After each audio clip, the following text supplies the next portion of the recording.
Hello everyone, आज का जो टॉपिक है बड़ा ही इंपॉर्टेंट है। बीकॉम लेवल के स्टूडेंट्स सभी जानते हैं गार्डनर वर्सेस मुरे केस डिसोल्यूशन ऑफ पार्टनरशिप में सबसे ज़्यादा इंपॉर्टेंट कॉन्सेप्ट है।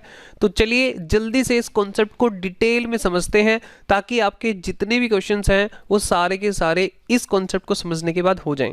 तो चलो जल्दी से हम स्टार्ट करते हैं। यहाँ पे हमने लिखा है इंसॉल्वेंसी ऑफ वन और मोर पार्टनर, मतलब सभी की इंसॉल्वेंसी नहीं है, सारे पार्टनर इंसॉल्वेंट जहां पर होते हैं वो अलग कॉन्सेप्ट है, वो डिफरेंट कॉन्सेप्ट है, उसके ऊपर भी एग्जाम में क्वेश्चन आते हैं।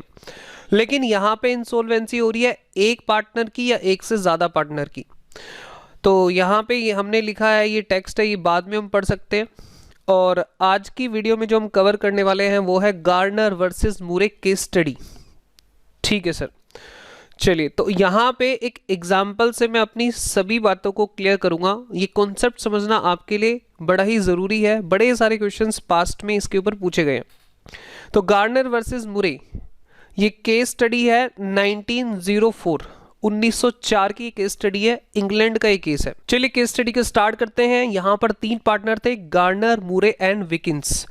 रेशो थी 2:2:1। ये आपके सामने बैलेंस शीट गिवन है। बैलेंस शीट में अदर एसेट्स दिए हुए 4,80,000 के, कैश दिया हुआ 10,000 का। विकिंस की कैपिटल है 2,50,000। विकिंस की कैपिटल दिखाई दे रही है बैलेंस शीट में एसेट साइड, इसका मतलब ये हुआ फर्म को विकिंस से पैसे लेने हैं, उसने ओवरड्रॉ किया हुआ है। लायबिलिटी साइड पर गार्डनर की कैपिटल 4 लाख रुपीज है, मुरे की कैपिटल 120 है, टोटल कैपिटल 5,20,000 है।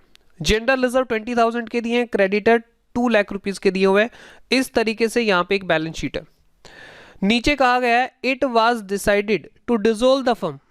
ये डिसाइड करा गया कि फर्म को डिसोल्व करेंगे, मतलब पार्टनरशिप में अब कुछ मजा नहीं आ रहा है तो उन्होंने डिसाइड कर लिया अब बिजनेस को हम बंद कर रहे हैं। अदर एसेट्स रियलाइज, जो ऊपर अदर एसेट्स 4,80,000 के हैं वो एसेट रियलाइज हुए 1,80,000 में। Sundry creditor are paid ₹2 lakh. Sundry creditor को कितने रुपए हमें देने थे? 2 लाख ही देने थे और 2 लाख ही हमने पे किए। Realisation expenses amounted to ₹15,000। Realisation के एक्सपेंसेस हैं 15,000 रुपए के। विकिंस बिकेम्स इंसॉल्वेंट, और यहां पर तीनों पार्टनर में से विकिंस इंसॉल्वेंट हो गया। And 8840 received from his private estate prepared necessary accounts. तो ये हमने एक केस स्टडी को समझाने के लिए अपना एक एग्जाम्पल बनाया है, तो ध्यान से समझना, एक एक बातों को क्लियर करते चलेंगे। सर विकिंस इंसॉल्वेंट हो गया, इसका क्या मतलब हुआ? इंसॉल्वेंट हो गया मतलब ये, जब किसी पार्टनर से पैसा लेना बन रहा हो, अगेन आई रिपीट, जब किसी पार्टनर से पैसा लेना बन रहा हो फर्म का और वो अपने हाथ खड़े कर दे, वो बोल दे कि भाई मेरे पास तो पैसा नहीं है। बोलने से नहीं होता, एक्चुअल में उसकी एसेट्स को देखा जाता है, उसकी जो प्राइवेट लायबिलिटीज हैं उसके प्राइवेट एसेट से ज्यादा हैं। मतलब कि उसकी अगर सब कुछ संपत्ति बेच दी जाए उसके बाद भी वो पे नहीं कर पाएगा, उस पर्सन को हम बोलते हैं इंसॉल्वेंट। ठीक है, तो यहां पर हमने उससे जो रिकवरी करी है, कुछ ना कुछ उसके पर्सनल एसेट्स को बेचकर मिल गया है, वो मिला है 8840। सर क्या ये कभी जीरो भी हो सकता है? बिल्कुल हो सकता है। कई बार ऐसा हो सकता है कि हमें यानी फर्म को कुछ उससे लेना बन रहा है और उसकी जो प्राइवेट लायबिलिटीज हैं वो उसके प्राइवेट एसेट से कहीं ज्यादा है, तो जब वो प्राइवेट लायबिलिटी को ही रीपे नहीं कर पाएगा तो वो फर्म के पैसे क्या दे पाएगा? तो ऐसा भी हो सकता है कि उससे हमें कुछ भी रिकवर ना हो। इस केस में हमें कितना रिकवर हो रहा है? 8840। चलिए जब मैं क्वेश्चन को आगे बढ़ाऊंगा तो ये सभी बातें आपको डिटेल में समझ में आ जाएंगी। चलिए हम बात करते हैं। आप मुझे बताओ, फर्म को हम बंद कर रहे हैं, सबसे पहले हमें क्या काम करना होता है? एसेट्स को बेचना, लायबिलिटीज को रीपे करना, यही काम है हमारा। चलिए हम देखते हैं। एसेट्स को बेचकर हमारे पास कितने रुपए आए? एसेट्स थे 4,80,000 के, चेक करिए, एसेट थे बैलेंस शीट में 4,80,000 के, और हमने बेचा कितने में? रियलाइज कितने में हुआ? 1,80,000। चेक करो, नीचे क्वेश्चन में दिया हुआ है एसेट्स अदर एसेट रियलाइज 1,80,000 में कितने रुपए का लॉस हुआ? बिल्कुल बेसिक बात कर रहा हूं, रियलाइजेशन अकाउंट बनाए बिना ही प्रॉफिट और लॉस हम निकालेंगे। आप चाहें तो रियलाइजेशन अकाउंट बना सकते हैं, मैंने यहाँ पे बाजू में रियलाइजेशन अकाउंट आपको समझा रखा है, बट आप एक कॉमन अंडरस्टैंडिंग डेवलप करो ना भाई, कॉन्सेप्ट को डिटेल में समझो। चलिए, तो 4,80,000 के एसेट्स को 1,80,000 में बेच दिया, मतलब 3 लाख रुपए का नुकसान हुआ। चलिए यहाँ पे देखो 3 लाख रुपीज का नुकसान हमने लिख लिया। उसके बाद यहाँ पे कहता है creditors were paid, creditors are paid rupees 2 lakh. Creditor को देना कितना था, 2 लाख देना था, हमने 2 लाख ही पे कर दिया, तो क्या वहां पर कोई प्रॉफिट या लॉस हुआ, नहीं हुआ, तो हमने यहाँ पे क्रेडिटर को कंसिडर नहीं किया। आगे क्या कहता है, realisation expenses amounted to ₹15,000। Realisation के एक्सपेंस कितने हुए, रियलाइजेशन एक्सपेंसेस क्या होते हैं, जब फर्म डिसॉल्व हो रही होती है तो उस टाइम पर बड़े सारे खर्चे हो सकते हैं, लाइक आपने एसेट्स को बेचना है तो एडवर्टीजमेंट दे रहे हो, एसेट को बेचना है तो आप किसी मिडलमैन की सर्विस ले रहे हो, आपने बुक्स ऑफ अकाउंट बंद करने तो चार्टर्ड अकाउंटेंट की सर्विस ले सकते हो। इस तरह से बड़े सारे छोटे छोटे खर्चे हो सकते हैं जिनको हम रियलाइजेशन एक्सपेंसेस बोलते हैं। हाँ, अमाउंट ज़्यादा बड़ा नहीं होता, लेकिन खर्चे हो सकते हैं, 3-4 तरह के खर्चे हो जाए। ठीक है, आगे कहता है विकिन्स बिकेम इंसॉल्वेंट। चलो ये तो बात की बात है, मुझे बताओ हमारे एक्सपेंसेस कितने हुए, 15,000 के, 3,000 का एसेट पर लॉस हुआ था, लायबिलिटी को पे करने में कोई हमें डिस्काउंट नहीं मिला, वहां पे कोई प्रॉफिट कोई लॉस नहीं हुआ, रियलाइजेशन के एक्सपेंस हुए 15,000, तो रियलाइजेशन लॉस कितना आना चाहिए, 3,15,000। सर हमने तो ऐसे करके कभी नहीं देखा, हमने तो हमेशा रियलाइजेशन अकाउंट बनाया है। आप बना लो रियलाइजेशन अकाउंट, मैं तो आपको एक लेमैन की तरह बात करने की कोशिश कर रहा हूं कि आप बातों को डिटेल में समझ लो। तो आप अगर ये करना चाहते हैं तो आप रियलाइजेशन अकाउंट बना लीजिए। आप रियलाइजेशन अकाउंट में कैसे करते थे, एसेट्स को ट्रांसफर कर लेते थे, यहाँ पे जब एसेट्स को सेल किया जाता तो यहाँ पे लिख लेते थे, इसी तरह से लायबिलिटी को क्रेडिट साइड पे ट्रांसफर करते थे, और जब पेमेंट करते तो डेबिट साइड पे लिखते थे। क्रेडिटर की पेमेंट 2 लाख और रियलाइजेशन की एक्सपेंसेस की पेमेंट 15,000, तो यहाँ आ गया 215। तो अगर ऐसा भी करोगे तो आपका कितना लॉस आएगा, 3,15,000। तो मैं यहाँ पे आपको कॉन्सेप्ट क्लियर करने की कोशिश कर रहा हूँ ताकि आपको एक लेमैन की तरह ये बात समझ में आ जाए। कहीं ना कहीं जब हम रियलाइजेशन अकाउंट बनाते हैं तो हम एक मैकेनिज्म को फॉलो कर रहे होते हैं, एक मशीनरी की तरह काम कर रहे होते हैं, ये यहाँ डालो, ये यहाँ डालो, यहाँ डालो। आप इसको समझिए, एसेट्स पे 3 लाख का लॉस हो गया और लायबिलिटीज पे कोई फायदा कोई लॉस नहीं हुआ, एक एक्सपेंस आ गया, तो हमारा जो रियलाइजेशन लॉस है वो कितना आया, 3,15,000। अब ये जो रियलाइजेशन लॉस है कैसे डिस्ट्रीब्यूट हुआ होगा, गार्नर, मुरे और विकिन्स में। चलिए देखते हैं रेशो क्या है। रेशो यहां पे रखी है हमने 2:1, तो यहां पे हमने इस लॉस को इस तरह से बांट दिया, गार्नर के हिस्से में आया 1,26,000, मुरे के हिस्से में आया 1,26,000 और विकिन्स के हिस्से में आया 63,000। यहां तक बात समझ में आ गई? हाँ सर, यहां तक बात हमें समझ में आ रही है। उसके बाद हम क्या करते हैं, जैसे ही हमारा रियलाइजेशन अकाउंट बन जाता है उसके बाद हम बनाते हैं पार्टनर्स कैपिटल अकाउंट। ठीक है, चलो तो यहां पर हम पार्टनर्स कैपिटल अकाउंट बनाएंगे। चलिए मुझे बताओ सबसे पहले स्टेप क्या होता है, बैलेंस शीट को खाली करना। अगर आपने मेरी वीडियोस देखी हुई हैं तो वहां पर मैंने बताया हुआ है सबसे पहला स्टेप है बैलेंस शीट को खाली करना। एसेट्स को जिनसे पैसा आ सकता है वो रियलाइजेशन में डेबिट भेज दीजिए, जो लिक्विड फॉर्म में एसेट्स हैं जैसे कैश है या बैंक है उनको बैंक या कैश अकाउंट में भेज दीजिए। और कई बार हमारे बैलेंस शीट में एसेट साइड पर फिक्टिशियस एसेट होते हैं, fictitious asset like profit and loss का डेबिट बैलेंस या एडवर्टीजमेंट एक्सपेंस, इस तरह से, तो वो आप पार्टनर्स के कैपिटल अकाउंट में डेबिट साइड पर ट्रांसफर कर दीजिए। लायबिलिटी साइड पर जो भी आइटम आएंगी उसमें या तो कैपिटल होगी या रिजर्व्स होंगे या लायबिलिटी होगी। कैपिटल एंड रिजर्व्स को आप पार्टनर्स के कैपिटल अकाउंट में ट्रांसफर कर दीजिए। हाँ, स्पेशल रिजर्व को हम रियलाइजेशन में क्रेडिट करते हैं, वो बात की बात है, मैंने रीजन समझाए हुए हैं। अब बात करते हैं हम जो हमारे पास आउटसाइडर्स लायबिलिटी हैं जिनकी पेमेंट होनी है उसको हम रियलाइजेशन के क्रेडिट साइड पर ट्रांसफर करते हैं। ठीक है, तो मैं ये मान के चल रहा हूं कि आपको बेसिक रियलाइजेशन की प्रोसेस करनी आती है, तभी आपको ये केस स्टडी समझ में आएगी। चलिए जी, हमने क्या किया, अब हम एक काम करते हैं, यहां पर गार्नर की कैपिटल बताइए कितनी है, 4 लाख, मुरे की कैपिटल है 120। तो आओ जरा पार्टनर्स कैपिटल अकाउंट हम बना लेते हैं। गार्नर की हमने कैपिटल रख दी 4 लाख, मुरे की लिख दी 120। उसके बाद जनरल रिजर्व कितना है 20,000 और रेशो क्या है 2:1। तो एक काम करते हैं हम यहाँ पे डिस्ट्रीब्यूट कर देते हैं। जनरल रिजर्व को हमने डिस्ट्रीब्यूट कर दिया 2:1 में। उसके बाद हमारे पास जनरल रिजर्व भी हो गया, बैलेंस शीट से ये भी हो गया। कैश हम कहाँ रखेंगे, कैश अकाउंट में। कैश हम कैश अकाउंट में डेबिट साइड रखेंगे। विकिंस की कैपिटल यहाँ पर डेबिट बैलेंस है तो ये कहाँ जाएगा, कैपिटल में डेबिट साइड पर। ठीक है जी। तो हमने इस तरीके से बैलेंस शीट को खाली कर लिया। तो यहाँ पे देखो कैश में, कैश अकाउंट में मैंने वैसे नीचे बनाया भी है, मैं यहाँ पे रख देता हूँ इधर।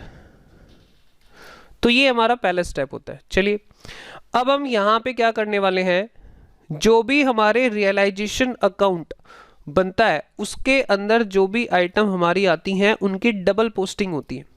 डबल पोस्टिंग का मतलब क्या, जो भी आइटम बैलेंस शीट की आइटम ट्रांसफर करने के बाद आई हैं, ये सब मैंने समझाया, ये बेसिक प्रोसेस है डिसोल्यूशन की। तो ये हमारा कैश अकाउंट में डेबिट चला जाएगा, ये हमारा पार्टनर के कैपिटल अकाउंट में लॉस डेबिट हो जाएगा, और ये कैश कहाँ चला जाएगा, ये हमारा कैश अकाउंट में क्रेडिट साइड पर ट्रांसफर हो जाएगा। तो मैं इनको जल्दी से हाईलाइट कर देता हूँ। आप यहाँ पे इसको मैं डिफरेंट कलर से करूँगा, ये इस कलर से कर देते हैं। रियलाइजेशन लॉस मैंने यहाँ पे ट्रांसफर कर दिया, अब चेक कर सकते हैं 126, 126, 63 ये हमने यहाँ पे ट्रांसफर कर दिया। कैश 180 हम यहाँ पे डेबिट देख सकते हैं, रियलाइजेशन का ये एसेट्स को बेचकर 180 आया, वो ट्रांसफर हो गया। फिर उसके बाद कैश 2,15,000 यहाँ पे हमने ट्रांसफर कर दिया। ये मैंने अलग अलग करके कर दिया है, अब चाहें तो इकट्ठा भी कर सकते हैं बाय रियलाइजेशन 2,15,000। तो कोई इसमें प्रॉब्लम वाली बात नहीं है। ऐसा मैं क्यों कर रहा हूँ, मैंने पहले सॉल्यूशन क्यों किया है, ताकि आपका मैं टाइम बचाऊं। मैं आपको मेन जो कॉन्सेप्ट है उसको समझाने पे पूरा टाइम लगाना चाहता हूं, ताकि हमारी वीडियो भी ज़्यादा लंबी ना हो और हमें सारी बातें डिटेल में समझ में आ जाए। तो अभी तक जो हमने किया वो एक नॉर्मल प्रोसेस थी, उसको बोलते हैं हम बेसिक डिसोल्यूशन, जिसमें कोई प्रॉब्लम वाली बात नहीं है। अब हम वो जो पॉइंट है insolvency of partner, Garner versus मुरे का जो केस है आप समझने वाले हैं, उसमें हुआ क्या था एक्चुअल में। चलिए, तो यहाँ पर ये बातें नॉर्मल है। अब है क्या, यहाँ पे क्वेश्चन में क्या दिया है, क्वेश्चन में देखो ध्यान से क्या दिया हुआ है। क्वेश्चन में क्या बोला गया है, Wilkins became insolvent. Wilkins insolvent हो गया, मतलब हमारा उससे कुछ लेना बनता था, फर्म को उससे कुछ पैसे लेने बनते थे लेकिन उसने नहीं दिए। इसका मतलब ये है, हाँ अगर दिए हैं तो पूरे नहीं दिए तो वो इंसॉल्वेंट कहलाएगा।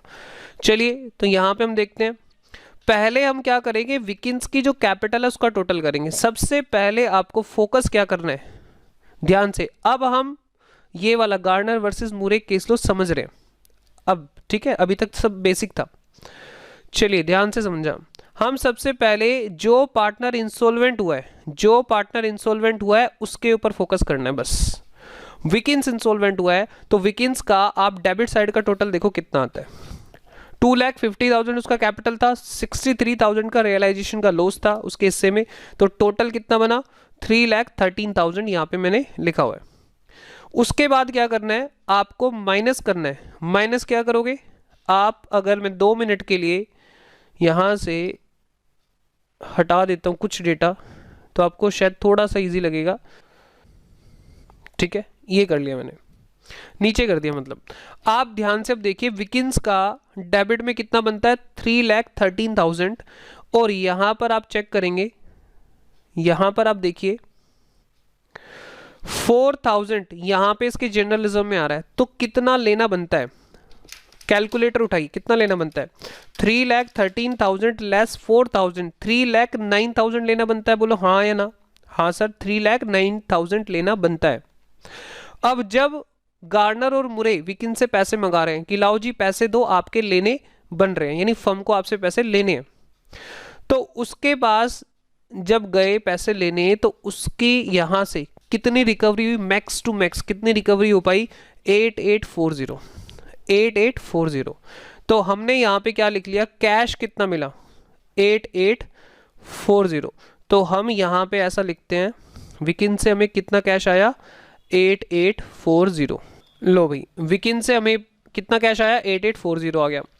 कितने की डेफिशिएंसी होगी, डेफिशिएंसी का मतलब होता है कमी कितने की पड़ गई, 3,09,000 लेना था, 8840 रिकवर हो पाया, तो 3,00,160, 3,00,160 यहां पे लिख देता हूं मैं। विल्किंस को लाने थे 3,09,000 रुपीज, जिसमें से वो ला पाया केवल 8840, 3,00,160 वो नहीं ला पाया।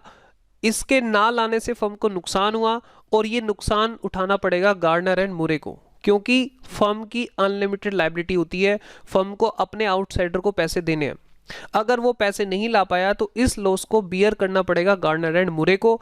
इसी बात को लेके गार्डनर एंड मुरे का झगड़ा हो गया, बड़ा जबरदस्त झगड़ा हो गया गार्डनर एंड मुरे के बीच में कि ये लॉस किस रेशो में बांटेंगे।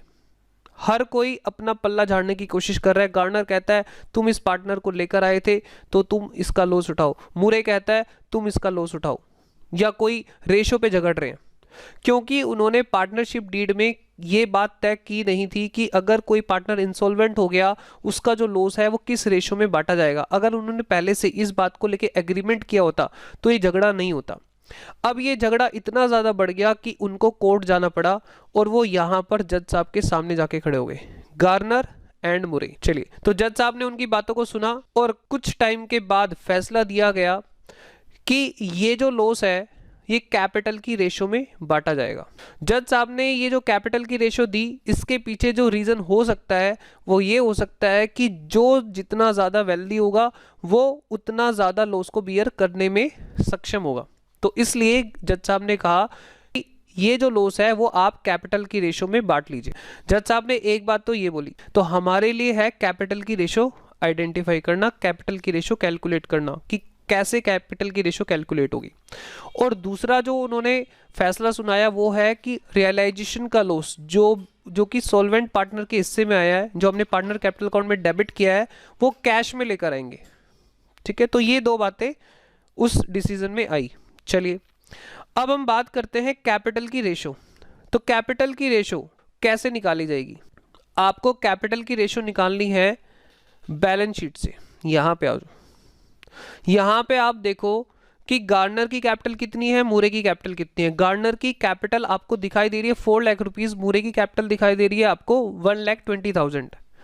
एक्चुअल में देखा जाए तो क्या इस डेट पर 31 मार्च, चलो मैंने डेट मेंशन नहीं करी है लेकिन 31 मार्च होगी, किसी भी ईयर की ले लो ये, तो यहां पर गार्डनर की जो कैपिटल है 4 लाख अपेरेंटली दिखाई दे रही है, लेकिन उसका एक्चुअल में 4 लाख नहीं लगा हुआ, क्योंकि यहां पे कुछ रिजर्व भी हैं, तो रिजर्व में भी उसका हिस्सा है। सर अगर एक्यूमुलेटेड लॉसेस होते तो एक्यूमुलेटेड लॉसेस उस कैपिटल से लेस होते, तो एक्चुअल कैपिटल अगर हम देखें तो गार्डनर की 4 लाख नहीं है, 4 लाख तो डायरेक्ट दिखाई दे रही है, उसमें रिजर्व भी ऐड होगा जो भी उसके हिस्से का होगा। मुरे की कैपिटल एक्चुअल 120 नहीं है, उसमें रिजर्व का भी हिस्सा ऐड होगा, क्योंकि रिजर्व भी तो उन्हीं का है, लॉस होता तो लेस होता। तो यहां पर हमने इनकी कैपिटल कंप्यूट करी हुई है, आप देख सकते हैं। यहां पर सबसे पहले हमने लिखा हुआ डेफिशिएंसी, सबसे ऊपर हमने लिख दिया डेफिशिएंसी, और गार्डनर की जो कैपिटल है बैलेंस शीट में जो हमें दिखाई दे रही थी वो 4 लाख थी, और रिजर्व का हिस्सा उसके पास कितना आया 8,000, तो उसकी जो कैपिटल हो गई 4,08,000। मुरे का 120 कैपिटल जो अपेरेंटली हमें दिखाई दे रहा था, और 8,000 ये उसका रिजर्व का हिस्सा है, तो उसकी जो कैपिटल है डिसोल्यूशन से पहले 1,28,000। सर अगर इसमें एक्यूमुलेटेड लॉसेस होते तो क्या हम उसको लेस कर देते? बिल्कुल लेस कर देते, प्रॉफिट शेयरिंग रेशो में आप उनको माइनस कर देते। चलिए, तो यहाँ पे कैपिटल की रेशो आई है 408 और 128, 408 एंड 128। आप इससे और ज़्यादा छोटा करना चाहे कर सकते हैं, बाकी करने की ज़रूरत नहीं है। चलिए, तो ये जो डेफिशिएंसी है हमने वो इस रेशो में बांट दी है। ठीक है, ये तो नॉर्मल है, रेशो में डिस्ट्रीब्यूट करना तो आपने कई बार करा हुआ है।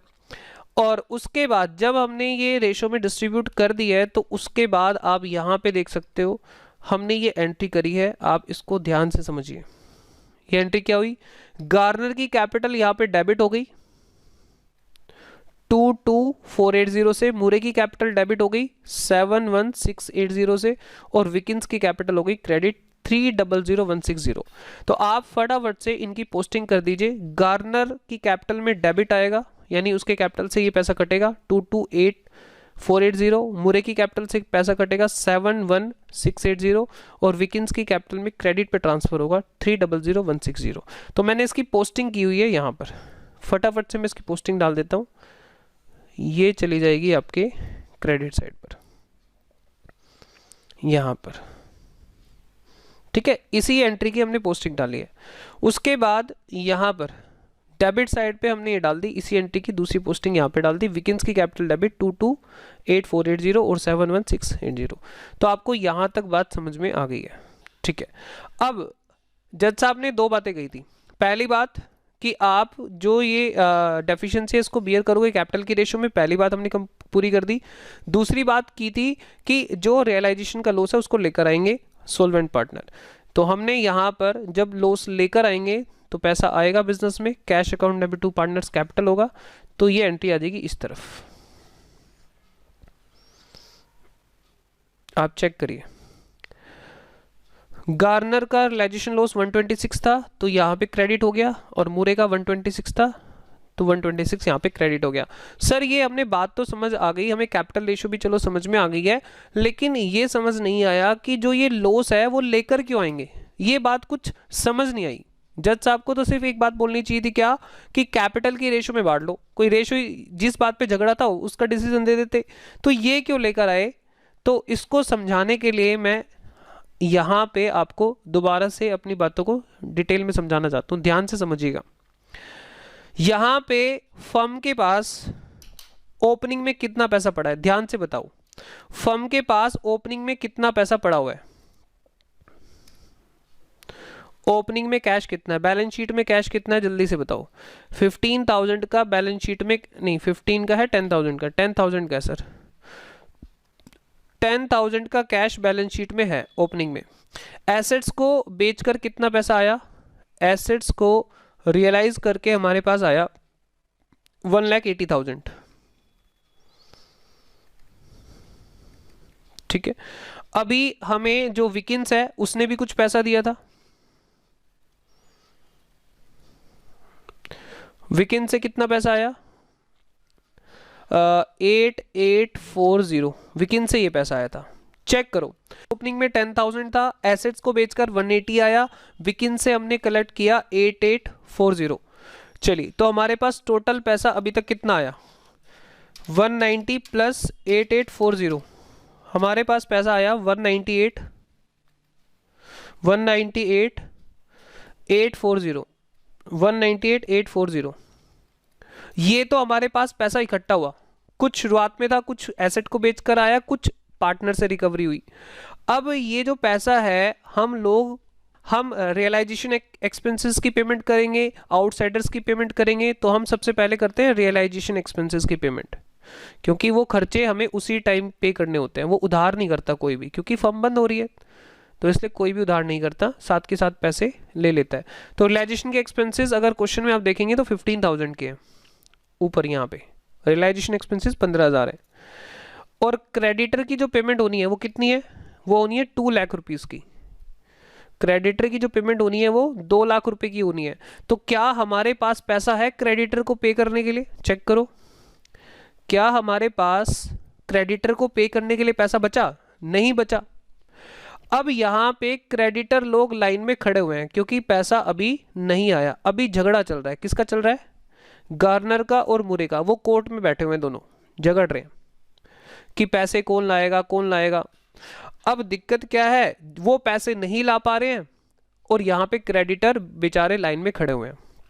तो अब क्रेडिटर जज साहब के पास गए, जज साहब को बोला, जज साहब हमारी क्या गलती है, आप इन लोगों का जो फैसला है आज से 10 साल बाद दे देना, 20 साल बाद दे देना, लेकिन इन लोगों को बोलो कि घर से कुछ पैसा लेकर आएं ताकि हमारा जो पैसा है वो पे हो जाए। इनका झगड़ा अगर 5 साल तक चलता रहा तो हमारे तो 5 साल तक पैसे अटक जाएंगे यहाँ पर। तो इसलिए इनका जो डिसीजन है वो आप देते रहना, इनका झगड़ा आप सुलझाते रहना, लेकिन आप हमारा पैसा तो दे दीजिए। तो जज साहब ने इनको बोला कि आप जितना भी आपके रियलाइजेशन का लॉस आपके हिस्से में आया है वो घर से लेकर आओ ताकि फर्म में लिक्विडिटी आ जाए। और जो ये पैसा आपका जितना भी बाद में हिसाब करेंगे, जितना भी आपका किसी का ज़्यादा आ भी गया होगा तो वो वापस मिल जाएगा आपको। आगे बात करते हैं यहाँ पर। तो बस यही आपकी छोटी सी बातें थी, दो बातें आपको याद रखनी है, एक तो कैपिटल की रेशो और दूसरा रियलाइजेशन का लॉस यहाँ पर लेकर आना है। बस इतना ही ये कॉन्सेप्ट है, इसमें ज़्यादा कुछ अब खास बचा नहीं है। तो फटाफट से इसको कर देते हैं हम। इसको करने के बाद आप फटाफट से यहाँ पर बैलेंस फिगर निकालो। यहाँ पर बैलेंस आने का मतलब है ये पैसा देना है गार्डनर को। कितना देना है? फर्म गार्डनर को पे कर रही है 179520 और मुरे को पे करना बन रहा है फर्म का 56320। ये फर्म ने उनको पे कर दिया, तो एंट्री क्या हुई? Partner capital account debit to cash, तो नॉर्मल है। उसके बाद हम जब कैश अकाउंट प्रिपेयर करेंगे, ये एंट्री तो हमारी हमने सीख ही ली, जिन पे हाईलाइट हो रखा है। बस अब आपको क्रॉस ट्रांसफर करना है, जहाँ जहाँ पर कैश है, जैसे यहाँ पर भी कैश है तो ये कैश अकाउंट में डेबिट साइड जाएगा, यहाँ पर भी कैश है, कैश अकाउंट में डेबिट साइड पर ट्रांसफर हो जाएगा, और ये कैश यहाँ पर ये क्रेडिट साइड पे ट्रांसफर हो जाएगा। तो बस ये हमारे पास पार्टनर कैपिटल अकाउंट से ट्रांसफर हुई है एंट्रीज। सारी एंट्रीज ये वही हैं जो मैंने अभी हाईलाइट की हैं पार्टनर्स के कैपिटल अकाउंट से। विकिन से हमें इतना पैसा आया था वो ट्रांसफर हो गई। गार्डनर 1,26,000 लेकर आए थे घर से, वो आ गया पैसा, और ये हमने उनको फाइनल पेमेंट की थी, वो आ गया। आप आराम से ट्रांसफर कर लेना, इसमें कोई कॉन्सेप्ट नहीं है, सिंपल एंट्री है। चलिए, तो यहाँ पे हम इसके जो डिसीजन में दो बातें हैं, क्या है? Deficiency must be borne by solvent partner having credit balance. अब ध्यान रखना यहाँ पे क्या लिखा है, यहाँ पे लिखा है सोल्वेंट पार्टनर होने चाहिए जिनके की क्रेडिट बैलेंस हो। आगे जब आप क्वेश्चंस करेंगे, इस केस स्टडी को आप लगाएंगे क्वेश्चंस में, तो क्या होगा? मान लो यहाँ पे 4 पार्टनर हैं, आपके क्वेश्चन में 4 पार्टनर है और उसमें से डी इंसॉल्वेंट हो गया, और जो इनकी कैपिटल की रेशो आ रही है वो ऐसे आ रही है, इसकी 2 लाख आ रही है, इसकी 3 लाख आ रही है, और इसकी आ रही है -1 लाख, यानी इसका डेबिट बैलेंस आ रहा है। तो हमें इसको इग्नोर करना है, हमें इसको इग्नोर करना है। मतलब सिर्फ ए और बी ही तब बांटेंगे कैपिटल की रेशो में, सी नहीं बांटेगा, क्योंकि ये मुश्किल हो जाएगा बांटना। कैसे बांटेंगे? 2 3 1 -1, ऐसी कोई रेशो हमने तो आज तक नहीं देखी। आपने देखी हो तो नीचे कमेंट बॉक्स में कमेंट करके बताइएगा। तो अगर पार्टनर सोल्वेंट पार्टनर हैं, लेकिन अगर उनका किसी का नेगेटिव बैलेंस आ रहा है, डेबिट बैलेंस आ रहा है, तो आप यहाँ पर सिर्फ सोल्वेंट पार्टनर में जिनके क्रेडिट बैलेंस होंगे उसी में इस डेफिशिएंसी को बियर कराएंगे। दूसरी बात नॉर्मल है, each solvent partner has brought in cash equal to his own share of loss on realisation. ठीक है, तो नॉर्मल है, हमने सीख ही लिया। अब बात आती है कैपिटल की रेशो। अगर हमारी कैपिटल फ्लक्चुएटिंग है तो कैसे निकलेगी? ओपनिंग कैपिटल जो कि आपको बैलेंस शीट में गिवन होती है, जिसको आप सीधे देख लेते हैं, डायरेक्ट ही दिखाई देती है, और एक्यूमुलेटेड रिजर्व्स या फिर लॉसेस। अगर कोई रिजर्व्स हैं तो पार्टनर की कैपिटल में उनको डिस्ट्रीब्यूट करा दीजिए, और अगर कोई लॉसेस हैं तो वो माइनस हो जाएंगे। आप समझदार हो। रेक्टिफिकेशन अगर कोई है, रेक्टिफिकेशन का मतलब कभी गुड्स खरीदा था और हमने उसकी एंट्री नहीं डाली थी, तो वो रेक्टिफिकेशन आपको वहाँ पे करनी पड़ेगी। ठीक है। फिक्स्ड कैपिटल अगर है हमारे, तो फिक्स्ड कैपिटल के अंदर क्या होगा? ओपनिंग बैलेंस आप लेंगे, एडिशनल कैपिटल और कैपिटल विड्रॉन। आपने क्लास 12th में सीखा था, अगर आपकी कैपिटल फिक्स्ड होती है तो उस केस में जितने भी हमारे रिजर्व हैं, जो भी हमारे एक्यूमुलेटेड लॉसेज हैं, जितनी भी और एंट्रीज है, सारी एंट्रीज आपकी पार्टनर्स के करंट अकाउंट में होती हैं, कैपिटल अकाउंट में नहीं होती हैं। तो फिक्स्ड कैपिटल में आपके जो कैपिटल अकाउंट के अंदर सिर्फ 4 आइटम होती हैं, ओपनिंग बैलेंस, एडिशनल कैपिटल अगर होगी तो कैपिटल विड्रॉन, ड्रॉइंग नहीं बोल रहा हूं मैं, कैपिटल विड्रॉन बोल रहा हूं, स्पेसिफिकली मेंशन होता है कैपिटल विड्रॉन, ड्रॉइंग तो करंट अकाउंट में आती है। ठीक है, बिजनेस से कैपिटल विड्रॉ कर ली गई है, तो कैपिटल विड्रॉन डेबिट साइड और क्लोजिंग बैलेंस। तो सिर्फ ओपनिंग और क्लोजिंग कैपिटल में एडिशनल कैपिटल और कैपिटल विड्रॉन का ही डिफरेंस होता है फिक्स्ड कैपिटल मेथड में। तो यहाँ पर जो हमारी कैपिटल नॉर्मली बैलेंस शीट में गिवन होती है वही हमारी हो जाती है कैपिटल रेशो, नॉर्मली ऐसा होता है। लेकिन एडिशनल कैपिटल है या कैपिटल विड्रॉन है तो आप उसको एडजस्ट करेंगे, यानी एडिशनल कैपिटल प्लस करेंगे और कैपिटल विड्रॉन माइनस करेंगे। और नहीं है तो ओपनिंग कैपिटल ही क्या बन जाएगी? आपकी नॉर्मल कैपिटल बन जाएगी, उसी की रेशो आप निकाल लेंगे। तो ये वीडियो आपको कैसी लगी? प्लीज़ इस वीडियो को ज़्यादा से ज़्यादा शेयर करिए उन फ्रेंड्स के साथ जिनको एक कॉन्सेप्ट समझ में नहीं आ रहा है। ठीक है फ्रेंड्स, मिलते हैं नेक्स्ट वीडियो में। Till then take care, bye bye.